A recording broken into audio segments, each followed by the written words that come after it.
የኢትዮጵያን የደህንነት ቢሮ ለ17 ዓመታት ስለመሩትና ትልልቅ ሀገራዊ ሚስጥሮችን ያውቁና እነዚሁን ሚስጥሮች ትንፍሽ ሳይሉ እስር ቤት ውስጥ እንዳሉ ህይወታቸው ስላለፈው የቀድሞ የህዝብ ደህንነት ሚኒስትር ስለነበሩት ኮሎኔል ተስፋዬ ወልደስላሴ ከብዙ በጥቂቱ ታሪካቸውን እናያለን። ኮሎኔል ተስፋዬ ደርግ ስልጣን ላይ ከወጣበት ጊዜ ጀምሮ እስከወደቀበት እስከ ግንቦት 20 ድረስ ሙሉ 17ቱንም ዓመታት የደርግ የሀገር ውስጥ ጉዳይ ሚኒስትር በመሆን ያገለገሉ ሰው ናቸው። ኮሎኔል ተስፋዬ የልጅነት ታሪካቸው አብሯቸው ከሰሩ ሰዎች እንደሚነገረው ከሆነ ደቡብ ሰው እንደነበሩና በደቡብ እንደተወለዱ በልጅነታቸው ስማቸውም ጩባ ጦሌ እንደነበር በኋላ ግን ክርስትና ተነስተው ወደ አዲስ አበባ ከመጡና ትምህርት ቤት ከገቡ በኋላ ስማቸው ወደ ተስፋዬ ወልደስላሴ እንደተቀየረ ይነገራል። በሰኔ 1949 በመቶ አለቅነት ማዕረግ በውትድርና በማዕረግ እንደተመረቁ በጎንደርና በኤርትራ ክፍለ ሀገሮች እንዳገለገሉ በኋላም ወደ እስራኤል ተልከው ውጊያና የደህንነት ስልጠና እንደወሰዱ ቀጥለውም ወደ አሜሪካ ሄደው ተጨማሪ ወታደራዊ ስልጠናዎችንም ወስደዋል። በመቀጠል ወደ ሀገራቸው ኢትዮጵያ ተመልሰው ሆለታ በነበረው ገነት የጦር ትምህርት ቤት ውስጥ አስተማሪ እንደነበሩ ሲገለጽ በሰኔ 1966 ደርግ ሲቋቋም በነ ጀነራል ተስፋዬ ጠቋሚነት በነ ኮሎኔል ተካ ቱሉ ይመራ የነበረው የደርግ ደህንነት ኮሚቴ ተጠሪ በመሆን በሀገር አስተዳደር ስር የመረጃ ማመዛዘኛና ማከፋፈያ ኮሚቴ ኃላፊ ሆነው በሐምሌ 1966 ተመድበው ሰርተዋል። በወቅቱ ደግሞ ኮሎኔል መንግስቱ የተስፋዬን ታማኝነትና የስራ ብቃትን ከግምት ውስጥ በማስገባት እነ ኮሎኔል ተካ ቱሉን በማንሳት የደህንነት ክፍሉ ኃላፊ አድርገው ሾሟቸዋል። ኮሎኔል ተስፋዬን በደህንነት መስሪያ ቤት ውስጥ እጅግ በጣም ብዙ ስራዎችን የሰሩ ሰው ሲሆኑ በተለይ በ1967 እስከ 1971 ድረስ በኦጋዴው ጦርነት ላይ እንዲሁም ኢህአፓና መኢሶንና ሌሎች የከተማ ውስጥ አብዮት ያካሄዱ የነበሩ ቡድኖችን መረባቸውን በመበጣጠስ አብዛኞቹን አባላቱን አመራሮቹን በመሰቃየትና በመግደል ታማኝነታቸውን ለደርግ አሳይተዋል። ቀጥሎም ከ1971 እስከ 1978 ድረስ ባሉት ዓመታቶች ውስጥ በሀገር ውስጥም ከሀገር ውጭም ለአብዮታዊት ኢትዮጵያ አደጋ ናቸው የተባሉትን እንደነ ሻዕቢያ፣ እንደነ ህወሓት፣ እንደነ ኦነግ ያሉ ድርጅቶችን ከተሞች ውስጥ ያሏቸውን ኔትወርኮች በመበጣጠስም ይታወቃሉ። በእነዚሁ ዓመታት ውስጥም ተወዳጁ ደራሲ በዓሉ ግርማን ጨምሮ ሌሎች ብዙ ታዋቂ ሰዎችን ደብዛቸው እንዳይገኝ አድርጎ ያጠፋውም ኮሎኔል ተስፋዬ ሊመሩት የነበረው የደርግ የሀገር ውስጥ ጉዳይ ሚኒስትር ነበር።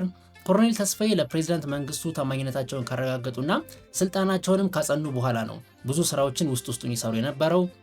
ራሱ የደርግ አባላትን ከመሰለል ጨምሮ ሰራዊቱን መሰለል እንዲሁም ለስርዓቱ አደጋ ናቸው ያሏቸውን ሰዎች ያለ ምህረት ያስወግዱም ነበር። ከዚሁ ጋር ተያይዞ ኮሎኔል ፍስሐ ደስታ አብዮቱና ትዝታዬ ብለው በጻፉት መጽሐፋቸው እንደገለጹት ኮሎኔል ተስፋዬ ወዳጅና ዘመድ የሚባል ነገር ለይቶ አያውቅም። ማታ የሚገለውን ሰው ስቆና ጫውቶ ይሸኛል። መስሪያ ቤቱም ቢሆን ከፍተኛ በጀት የተመደበለት ከመከላከያ ቀጥሎ ወሳኝ የመንግስት መዋቅር ነበር ብለዋል። በነገራችን ላይ በይፋ ባይነገርም የግንቦት 8 1981 መፈንቅለ መንግስት ጀነራሎቹ ሲያቀዱት አማክሯቸው እንደነበርና ሁሌ መስቀለኛ መንገድ ላይ መቆም ስለሚወዱ ከተሳካ ከእናንተው ጋር ነኝ፣ ካልተሳካ ግን ከፕሬዝዳንት መንግስቱ ጎን ነኝ ብለዋቸው እንደነበርና በዛው መፈንቅለ መንግስትም መንግስቱ እንደታሰበው ሳይሳካ መፈንቅለ መንግስቱን ባለማሳካቱና በመጓተቱ በመጨረሻ ሰዓት ጣልቃ በመግባት ጀነራሎቹን በመካድ የፕሬዝዳንት መንግስቱ ታማኝ ሚኒስትር እንደሆኑም አስመስክረዋል። ኮሎኔሉ የሚመሩት የሀገር ውስጥ ጉዳይ መስሪያ ቤት ከሶቪየቶቹ ከኬጂቢ ባሻገር ጠላት ከሚባሉት በወቅቱ ከእንደነ ሲአይኤ ከእንደነ ሞሳድ ጋርም ለየት ያለ ግንኙነት እንደነበረው በተለይ እሳቸው ይጠራጠራሉ። ሁሌ መስቀለኛ መንገድ ላይ በመቆም የሚታወቁት ኮሎኔል ተስፋዬ አማጽያኑ ወደ አዲስ አበባ መጠጋታቸውን ተከትሎ ፕሬዝዳንት መንግስቱ ከሀገር ሲኮበልሉ ቀሪ የደርግ ባለስልጣናት ከአዲስ አበባ ከተማ እንዳያወጡ በሚል የከተማዋን ዙሪያ በኬላ በማጠር ማንም እንዳያወጣ በማድረግ ብዙዎቹ ጀነራሎችና የደርግ ሚኒስትሮች ኢህአዴግ ሰራዊቱ አዲስ አበባ ሲገቡ እንዲያዙም አድርጓል ማለት ነው። ግንቦት 20 1983 ኢህአዴግ አዲስ አበባን ሲቆጣጠር ኮሎኔል ተስፋዬም የትም ሳይደበቁ ቢሮቸው ውስጥ ስራቸውን እየሰሩ እንደተያዙም ይነገራል። እንደውም ባይገርማችሁ ከቀድሞ የደህንነት ሚኒስትር ከነበረው ከክንፈ ገብረመድህን ጋርም በ1983 መጨረሻ አብረው ሲሰሩ እንደነበርም ይነገራል። በመጨረሻም በኢህአዴግ መንግስት ያው በዘር ማጥፋት ወንጀል ተከሰው የሞት ፍርድ ተፈርዶባቸው ቀጥሎም ወደ ዕድሜ ልክ ተቀይሮላቸው እስር ቤት የገቡ ሲሆን ለረጅም ጊዜያት ከሀገር አትወጡም ብለው ካስያዟቸው ራሳቸው ከደርግ አመራሮች ጋር አብረው ታስረው ነበር።